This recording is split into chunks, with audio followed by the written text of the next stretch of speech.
Hello guys, good evening to all of you. Once again, welcome back on my YouTube channel Learn with Concept by Archana Sharma. Now it's me signing in.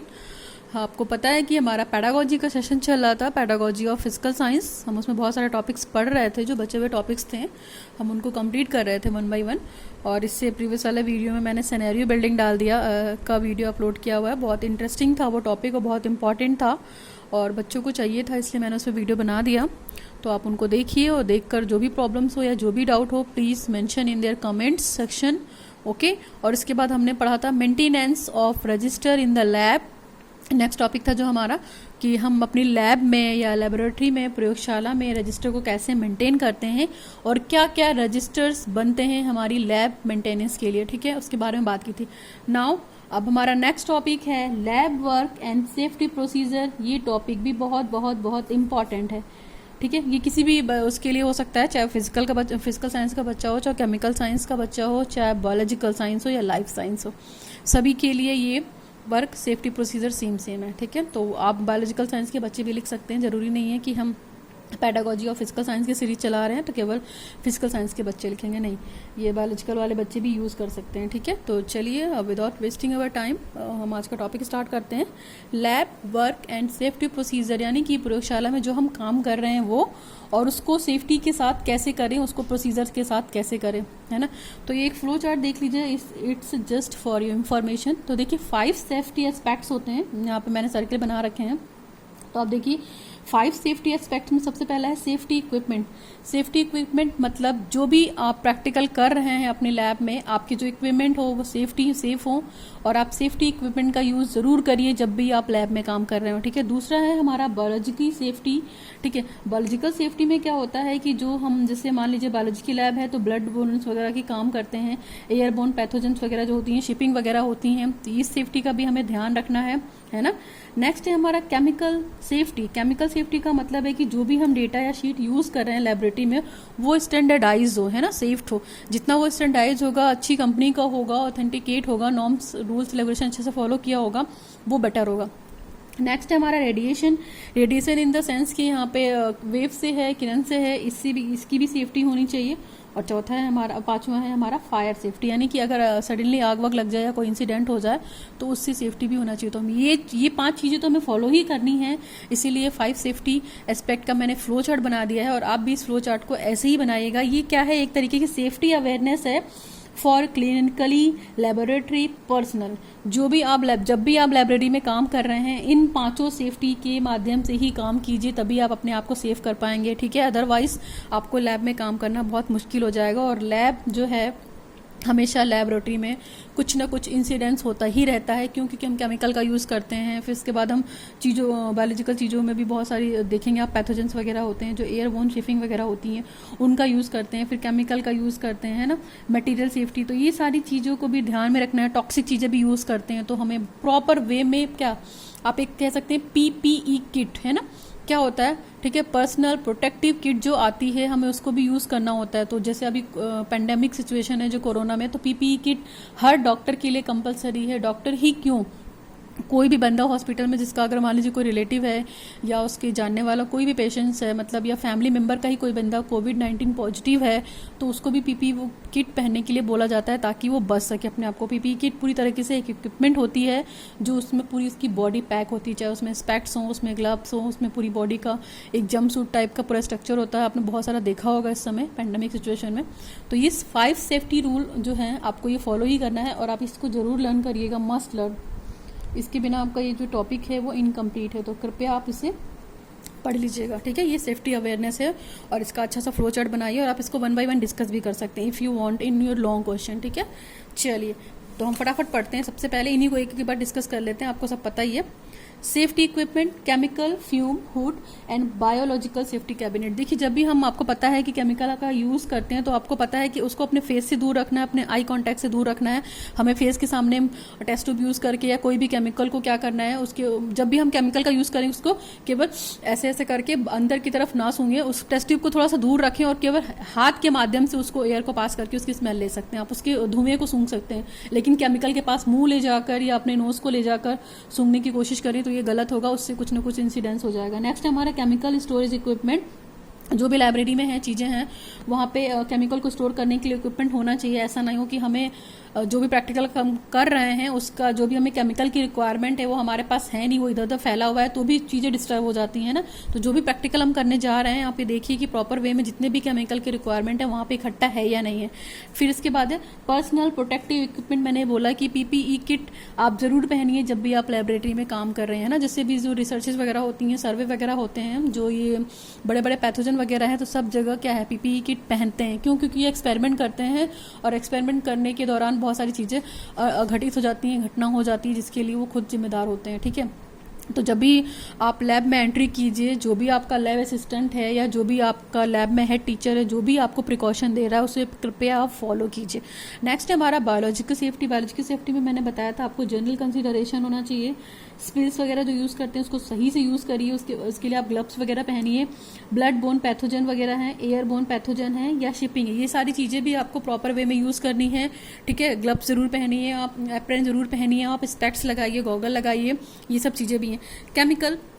Chemical जब भी use किए बहुत ही सावधानी और safety data management कीजिए। Material safety data sheets होनी चाहिए। फिर ओशा लेबोरेटरी स्टैंडर्ड, मतलब जो भी आपकी लेबोरेटरी है उसका ओशा लेबोरेटरी स्टैंडर्ड होना चाहिए। ऐसा नहीं है कि नॉन स्टैंडर्ड चीज़ें हों और थर्ड क्लास की चीज़ें हों तो वो इंसिडेंट होते रहेंगे, क्योंकि उनकी कोई गारंटी नहीं होती है। वो चीप जरूर मिल जाते हैं, सस्ते जरूर मिल जाते हैं, लेकिन उससे दुर्घटनाएं ज़्यादा होती हैं लैब में। तो स्कूल वाले हमेशा कोशिश ये करें कि जब भी हम चीज़ों केमिकल लैब की बात हो या बायोलॉजिकल लैब की बात हो या किसी भी लैब की बात हो, तो चीज़ें क्या हो, ऑथेंटिकेट हो, वो प्रॉपर क्या हो, अच्छे नॉर्म से ये सारे स्टैंडर्ड और टेस्ट को पास आउट होकर गुजरी हो, कम से कम इतनी चीज़ें तो हों। क्योंकि उससे बच्चों का भविष्य जुड़ा हुआ है। बच्चे अगर हमारे सेफ नहीं होंगे तो फिर प्रैक्टिकल करने में कोई भी मतलब नहीं बनता प्रैक्टिकल करने का। तो अपने आप को सेफ रखना है सबसे पहले, उसके बाद हमें प्रैक्टिकल करना है या उसके बाद हमें रिसर्च करनी है। तो toxic effect from the hazard substance, जो हैजार्डस सब्सटेंसेस होते हैं आपको पता है बिखरे हुए होते हैं, टॉक्सिक होते हैं, तो एयर ट्रांसमिट भी होता है ना। अब मान लीजिए आपने अपना कोई भी फेस पैक नहीं लगा रखा है या मुंह अपने फेस को कवर नहीं कर रखा है, ग्लव्स नहीं लगा रखे हैं, पहन रखा है, या गॉगल्स नहीं यूज़ कर रहे हैं आप आइज़ के लिए, तो क्या है वो आइज़ में भी इरिटेशन करेंगे आपको, फिर स्किन प्रॉब्लम भी आ सकती है। तो ये सारी चीज़ों को भी अवॉइड करना है आपको। ठीक, नेक्स्ट है हमारा रेडिएशन सेफ्टी। रेडिएशन का पता है आपको, वेव्स। रेडिएशन का मतलब डिस्पर्सन भी है, चारों तरफ बिखरा हुआ। तो इन्वायरमेंटल प्रोटेक्शन, आपको एनवायरनमेंट से भी प्रोटेक्ट करना है, पर अपनी खुद की प्रोटेक्शन करनी है। फिर नॉन आयोनाइजिंग रेडिएशन को भी रखना है। ठीक, नेक्स्ट है हमारा fire safety. The chemistry of fire, आपको पता होना चाहिए कि इमरजेंसी की कंडीशन में मान लीजिए फायर अगर हो गया है तो आपको इमरजेंसी की कंडीशन में पता होना चाहिए कि वहाँ पे फायर एक्सटिंग्विशर होना चाहिए, आपको बुझाने वाला यंत्र होना चाहिए ताकि इमीडिएट हम इस चीज़ को बुझा सकें।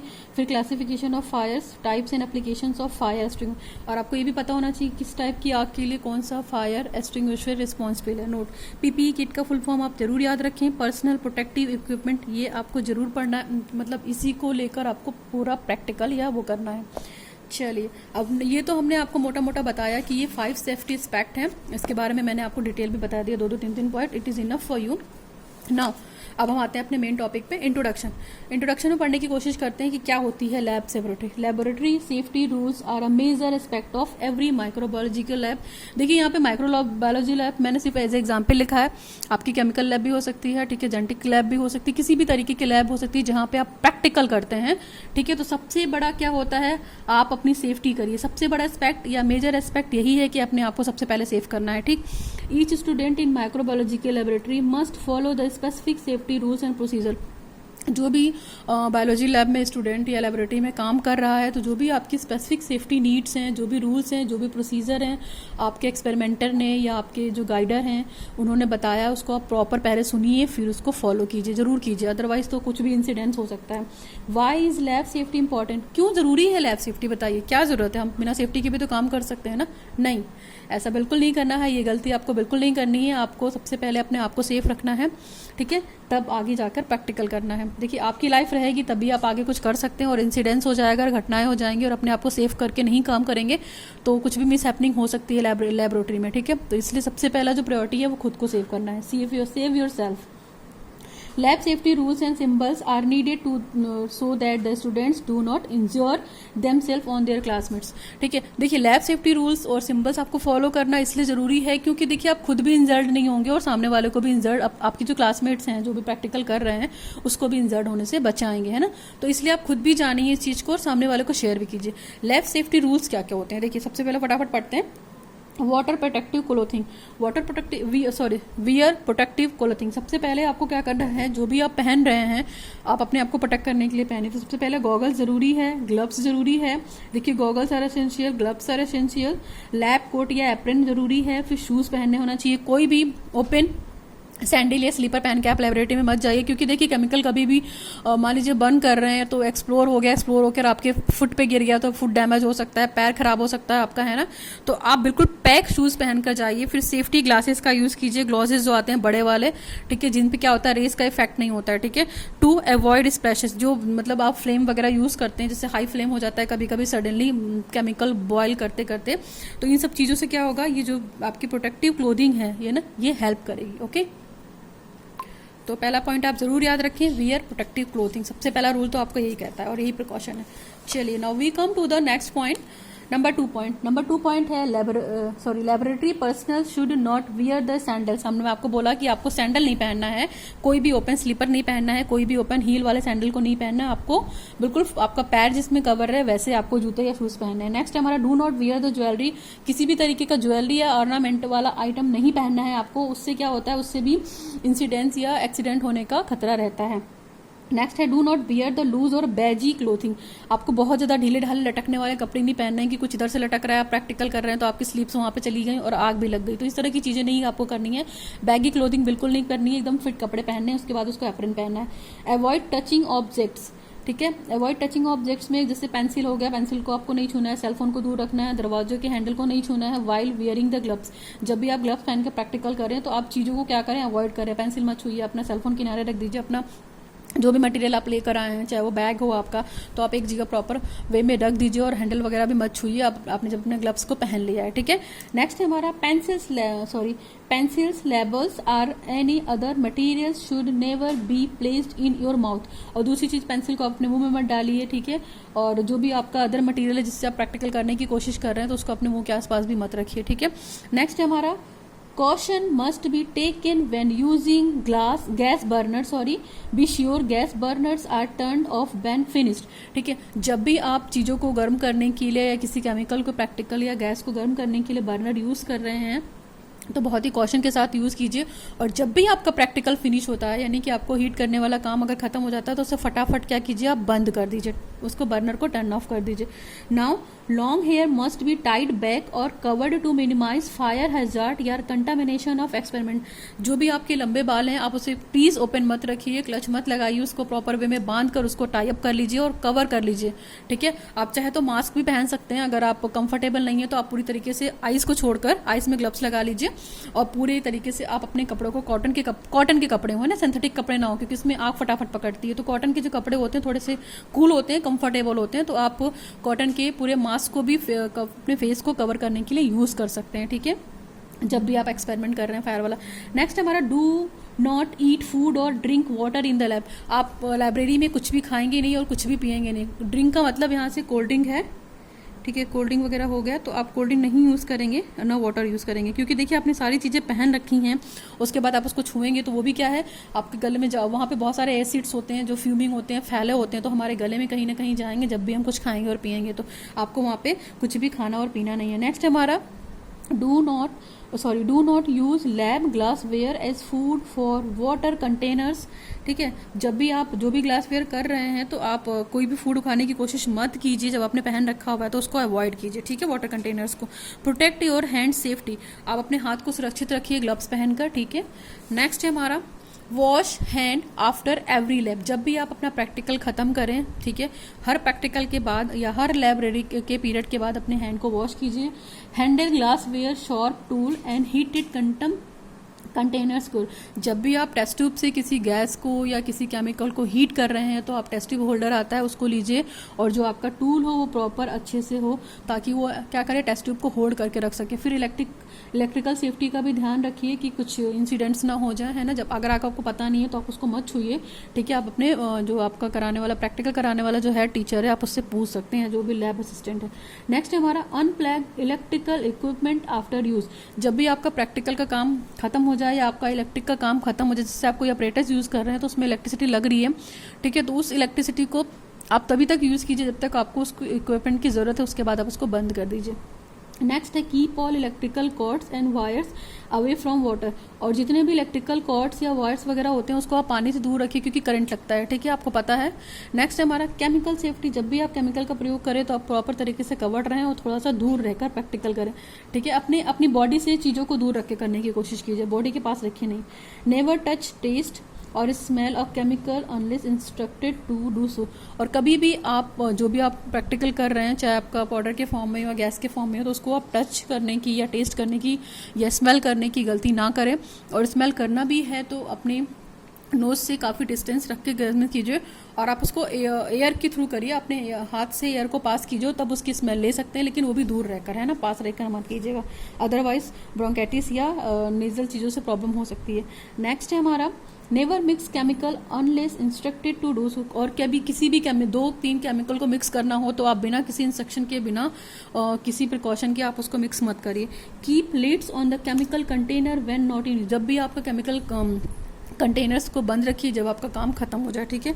Do not take any cultures out of the lab for any reason, ठीक है, तो आपको कोई भी वो कल्चर्स भी नहीं करना है, कुछ भी किसी भी तरीके की कोई एक्टिविटी या मजाक या जो भी तफरी वफरी करते हैं आप लोग अपने प्रैक्टिकल के टाइम अपने फ्रेंड्स के साथ, प्लीज़ उसको मत कीजिए, क्योंकि देखिए कभी कभी वो प्रैक्टिकल तफरी करना या जोक करना भी क्या होता है, बहुत बड़ा दुर्घटना का कारण हो जाता है ना। जैसे पीछे से आके कुछ लोग आग बंद कर देते हैं अपने फ्रेंड्स का, तो ये चीज़ें भी नहीं कर लीजिए। मान लीजिए वो प्रैक्टिकल कर रहा है और आपने पीछे से आकर बंद कर दिया, तो सडनली वो डर गया और उसने डर के क्या किया, जो भी उसके हाथ में मतलब रहा है टेस्ट ट्यूब या कुछ भी एनीथिंग एल्स, उसने आप पीछे बैक कर दिया, तो आपके फेस को नुकसान पहुंचा सकता है या आपकी बॉडी को डैमेज कर सकता है, तो इस चीज़ को आप अवॉइड कीजिए, ओके। सीरियसली होकर प्रैक्टिकल करिए। All culture should be handled as a potentially pathogenic, ठीक है, तो आप पूरा पेशेंस के साथ करिए, अपनी पूरे एलिब्रेशन के साथ करिए, पूरे पोटेंशियल के साथ करिए। नेक्स्ट हमारा liquid cultures must always be kept in the test tube rack, जो भी आपका लिक्विड चीज़ें हैं उसको आप मतलब आपका काम खत्म हो जाए, जो भी लिक्विड चीज़ें हैं उसको आप अपने रैक में वापस रख दीजिए, ठीक है। नेक्स्ट पॉइंट है हमारे, बहुत सारे पॉइंट्स हैं, आपकी जैसी इच्छा हो आप ऐसा लिख सकते हैं, और ये बहुत सारे पॉइंट्स हैं, आपको इसको पढ़ने के बाद आपको किसी बुक या कहीं से भी स्टडी करने की जरूरत नहीं पड़ेगी, और बुक में भी प्रॉपर वे में नहीं मिलेगा ये। Do not engage in the practical jokes और horseplay in the lab, मैंने आपको बोला ना कि कोई भी तफरी मजाक या प्रैक्टिकल जोक्स वगैरह आपको नहीं करने चाहिए while doing the practical. Keep non essential books and clothing for away from the your work area, जहाँ पे आप काम कर रहे हैं वहाँ पे आपको जिस चीज़ की जरूरत नहीं है, जो नॉन एसेंशियल है, नॉन नीडेड बुक्स वगैरह हैं या जो क्लोथिंग्स वगैरह हैं, लाइक आपके दुपट्टे हो गए, ठीक है, आपका बैग हो गया, आपकी और भी चीज़ें हो गई, बुक हो गया, फाइल्स हो गया, तो उसको आप अपने प्रैक्टिकल वाले एरिया से दूर रखिए। जिस टेबल पर आप प्रैक्टिकल कर रहे हैं या जिस कंपार्टमेंट में आप प्रैक्टिकल कर रहे हैं वहां से दूर रखिए। नेक्स्ट हमारा wipe the bench top down the disinfected both before you begin you work and get after you, जब भी आप अपना प्रैक्टिकल करने जाएं तो पहले आप प्रॉपर तरीके से बेंच को क्या करें डिसइंफेक्ट करें, ठीक है, और अपना प्रैक्टिकल करने के बाद फिर से उसको मतलब इन्फेक्शन यूज करके डिसइंफेक्ट यूज करके उसको प्रॉपर वे में पोंछ दें, उसको साफ सुथरा रखें। यानी कि जहाँ पे भी आप प्रैक्टिकल कर रहे हैं, मान लीजिए प्रैक्टिकल करने के दौरान बहुत सारी चीज़ें गिरती हैं तो उसको हम ध्यान नहीं देते हैं, कभी भी हाथ लग जाता है तो वो हाथ हमारे फेस पे चला जाता है या उसी से हम यूज़ कर लेते हैं, तो उस चीज़ को हमेशा वाइप करके रखिए, साफ सुथरे तरीके से प्रैक्टिकल कीजिए। नेक्स्ट है हमारा dispose of waste products according to the instruction, और जो भी आपको प्रोडक्ट, जैसे मान लीजिए हमारा प्रैक्टिकल खत्म हो गया तो हमें कहीं गैस को फेंकना है तो उसके लिए पर्टिकुलर अलग अलग डस्टबिन बने होते हैं, जैसे रॉ मटेरियल ड्रॉ के लिए अलग होता है, ठीक है, उसके बाद लिक्विड के लिए अलग होता है, केमिकल्स के लिए अलग होते हैं, तो आप अपने लैब असिस्टेंट से पूछिए कि उस चीज़ को कहाँ डिस्पोज करना है तो आप वहाँ पे डिस्पोज कीजिए। आप कहीं भी इधर उधर डस्टबिन में मत डालिएगा और फेंकिएगा मत, और सिंक में नहीं डाल सकते हैं आप, सिंक नहीं यूज़ करते हैं किसी भी केमिकल को, जैसे हमें मान लीजिए प्रैक्टिकल हो गया तो आप जाके केमिकल को उठा के सिंक में डाल देंगे, तो ऐसा नहीं करेंगे, उससे क्या हो सकता है जो केमिकल जो सिंक होता है, सिंक का जो पाइप होता है वो डैमेज हो सकता है क्योंकि वो कंसनट्रेटेड होता है। नेक्स्ट हमारा report all accidents no matter how minor to your supervisor, अगर देखिए आपने जो भी प्रैक्टिकल किए हैं उसकी पूरी रिपोर्ट क्या कीजिए, आप उसको बताइए अपने सुपरवाइजर को, ठीक है, और कितना छोटा सा भी प्रैक्टिकल किया है या छोटा सा इंसिडेंट भी हुआ है, जैसे कभी जल गए आप या कुछ छू दी गर्म चीज बाई मिस्टेक हो गया, जैसे टेस्ट ट्यूब ही है, आप डायरेक्ट टेस्ट ट्यूब को पकड़ के तो आप हीट नहीं कर सकते ना, आपको उसके लिए क्या चाहिए, टेस्ट ट्यूब होल्डर चाहिए, ठीक है, स्प्रिट लैम्प चाहिए, तो आपको वो प्रॉपर वे में आप करेंगे तो आपको कोई प्रॉब्लम नहीं होगी, लेकिन आप इंस्ट्रक्शंस को फॉलो नहीं करेंगे, बिना खुद को सेफ करते नहीं करेंगे तो कहीं ना कहीं घटनाएं होंगी और उसके लिए आप खुद जिम्मेदार हैं।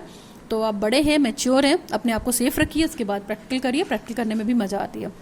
नेक्स्ट है, ये तो हमारे क्या थे पूरे रूल्स थे और मैंने आपको यहाँ पे देखिए पूरे 28 रूल बताए हैं ये 28 रूल आपको पता होने चाहिए और इसमें से बहुत सारे आप लोग शायद जानते भी होंगे, है ना। तो इन 28 रूल्स को जरूर पढ़िएगा, मजा आएगा पढ़ने में। चलिए, अब इक्विपमेंट क्या होता है। तो इक्विपमेंट आपको पता है कि हम अगर प्रैक्टिकल कर रहे हैं तो हम अपने लैब में ये चीज़ें एक्सपेक्ट करते हैं। सेफ्टी शावर होना चाहिए कि कभी कुछ ऐसा हो जाए या कुछ इंसिडेंट हो जाए तो आप फटाफट जाइए, अपना सेफ्टी शावर खोलिए और फटाक से उसके नीचे बैठ जाइए या खड़े हो जाइए। अगर आप जल गए हैं या आपके अंदर कुछ भी चीज़ों को इनहेल कर लिया है तो उसको एक्सेल करने के लिए जाइए, अपना शावर खोलिए, उसके नीचे खड़े हो जाइए। तो इस तरह की व्यवस्था होनी चाहिए हमारे लैब में। और अभी मान लीजिए कुछ आंखों में चला गया या कुछ चुभ रहा है, कुछ फ्यूमिंग चीज़ें हो गई हैं जो एयर में ट्रांसमिटेड हैं, तो आपकी आंखों को इरिटेट करी तो आप फटाफट जाइए और अपने आँख को पूरा अच्छे से वॉश कीजिए, बहुत सारा पानी डालिए। और वो पानी तब तक डालिए जब तक आपका चीज़ें थोड़ा सा कूल डाउन नहीं होती है ना। नेक्स्ट है हमारा फायर ब्लैंकेट होना चाहिए। मान लीजिए सडनली आग लग गया है प्रैक्टिकल करते करते, तो वहाँ पे फायर ब्लैंकेट होना चाहिए आपकी लैब में, ठीक। नेक्स्ट है हमारा फायर एक्सटिंग्विशर। अगर आग लग गई है तो आग को बुझाने वाला यंत्र भी होना चाहिए। इसके बाद अगर कुछ इंसिडेंट होता है तो उसके लिए फर्स्ट एड भी होना चाहिए, फर्स्ट एड की व्यवस्था होनी चाहिए। और वो सब होने के बाद भी एक इमरजेंसी टेलीफोन नंबर होना चाहिए या इमरजेंसी फ़ोन वहाँ पे होना चाहिए, ताकि अगर ऐसी कुछ भी है तो आपका लैब असिस्टेंट या आपका जो क्लासमेट्स है, कुछ भी इंसिडेंट अगर आपके साथ हो जाता है तो फटाक से फ़ोन करके बुला सके, ताकि सामने वाला आपकी हेल्प के लिए आए। और कभी भी आप अकेले प्रैक्टिकल मत करिए, ठीक है, ठीक है। आप देख सकते हैं, do not live alone in lab, ठीक है। आप कभी भी अपने लैब में प्रैक्टिकल को अकेले मत करिए, अदरवाइज तो कुछ भी घटना हो सकती है। तो आप लैब में कभी भी अकेले ना रहें, ठीक है। ये एक मोटा पॉइंट जरूर याद रखिएगा, ठीक। ओके, चलिए, तो ये सारी चीज़ें हो गई हमारी फर्स्ट एड में है। फर्स्ट एड में हम प्रिकॉशन देते हैं कि किन किन चीज़ों का होता है, फायर बर्न चीज़ों को होती हैं, तो ये सारी चीज़ें होती हैं। तो मैंने आपको ये मोटा मोटा बताया कि सेफ्टी इक्विपमेंट क्या है। और दूसरी चीज़ आप ये भी याद रख सकते हैं कि देखिए, लैब सेफ्टी क्या होती है। लैब सेफ्टी आपकी सबसे बड़ी प्रायोरिटी होती है। Lab safety is your priority, है ना। तो आपकी सबसे प्रायोरिटी क्या होनी चाहिए, लैब सेफ्टी की। हम लैब को कैसे रखेंगे, आप एक स्लोगन भी याद रख सकते हैं, अगर मैं नोट करके बताना चाहूँ तो। दिख रहा है आपको स्लोगन में, सेफ्टी सेफ्टी सेफ्टी। आप इसको वे में सिंग भी कर सकते हैं, मेरी तो सिंगिंग भी बहुत अच्छी नहीं है, ठीक है। Safety safety safety safety safety safety safety. Save your self, save your self, save your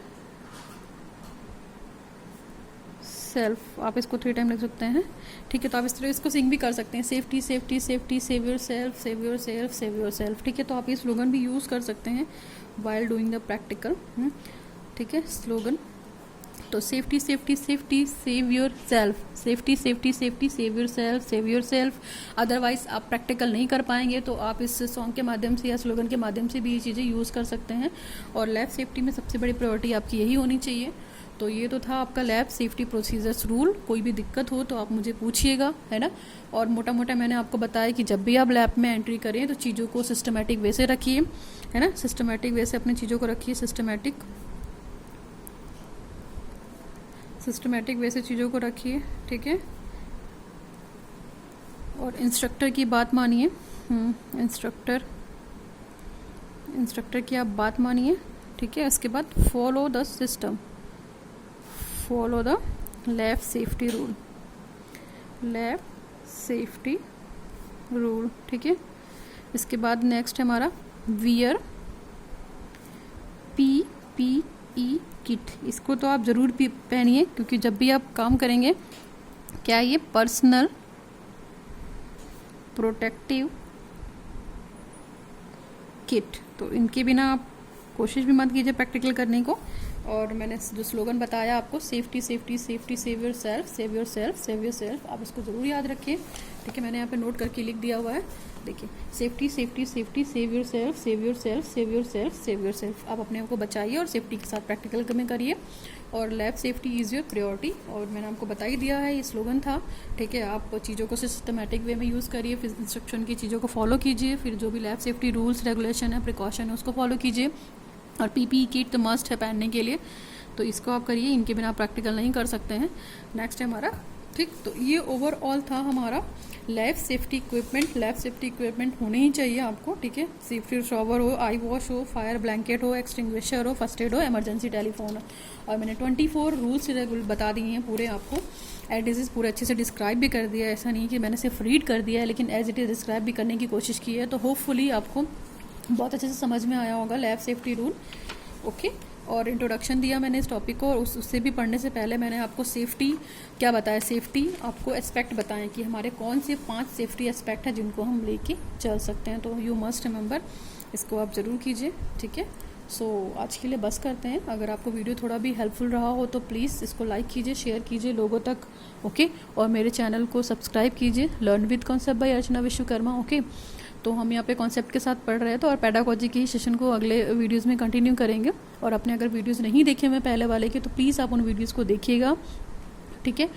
तो आज के लिए बस करते हैं। Thanks for watching the video. Now signing off, learn with concept bye Archana Sharma.